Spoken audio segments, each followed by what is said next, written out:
INS అరిదమన్ వార్తల్లో ఉంది. త్వరలో ఐఎన్ఎస్ అరిదమన్ అనేది ఇండియన్ నేవీలోకి ఇండక్ట్ అవుతుందని చెప్పి naval chief admiral Dinesh Tripathi చెప్పుకొచ్చారు.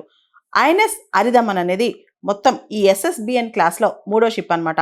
మొదటిది ఐఎన్ఎస్ అరిహంత్, రెండోది ఐఎన్ఎస్ అరికాట్, మూడోది ఐఎన్ఎస్ అరిదమన్.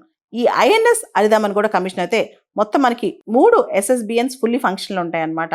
ఇక్కడ కనుక మనం గమనిస్తే ఐఎన్ఎస్ అరిదమన్ అనేది సబ్మెరైన్ అనేది India's third indigenously built nuclear powered platform, అంటే ఆల్మోస్ట్ పూర్తిగా స్వదేశీ పరిజ్ఞానంతో బిల్డ్ చేసిన 3వ ఎస్ఎస్బిఎన్ అనమాట ఐఎన్ఎస్ అరిదమన్. మనందరూ తెలుసు భారతదేశంలో ప్రస్తుతానికి ఐఎన్ఎస్ అరిహంత్ మరియు ఐఎన్ఎస్ అరిగాట్ అనే 2 ఎస్ఎస్బిఎన్లు పనిచేస్తున్నాయి. ఐఎన్ఎస్ అరిహంత్ అనేది ఇండియన్ నేవీలోకి 2018లో ఇండక్ట్ అయింది. అదేవిధంగా 2వ ఎస్ఎస్బిఎన్ ఐఎన్ఎస్ అరిగాట్ అనేది 2024లో లాస్ట్ ఇయర్ ఇండక్ట్ అయింది అనమాట. ఇండియన్ నేవీలోకి కమిషన్ అయింది. ఇక్కడ మనం గమనిస్తే కనుక ఐఎన్ఎస్ అరిహంత్ ఐఎన్ఎస్ అరిగాట్ కంటే కూడా 3వ అతిపెద్ద ఎస్ఎస్బిఎన్ అరిదమన్ అనేది ప్రస్తుతం సముద్ర పరీక్షలు ఏదైతే సీ ట్రయల్స్ ఉన్నాయో జరుగుతున్నాయి అనమాట. వెరీ సూన్, అతి త్వరలో అది ఇండియన్ నేవీలోకి కమిషన్ కాకపోతుంది. ఐఎన్ఎస్ అరిదమన్ అనేది ఐఎన్ఎస్ అరిహంత్ కంటే అరిగాట్ కంటే లార్జర్ అండ్ అడ్వాన్స్డ్ అని చెప్పొచ్చు అనమాట.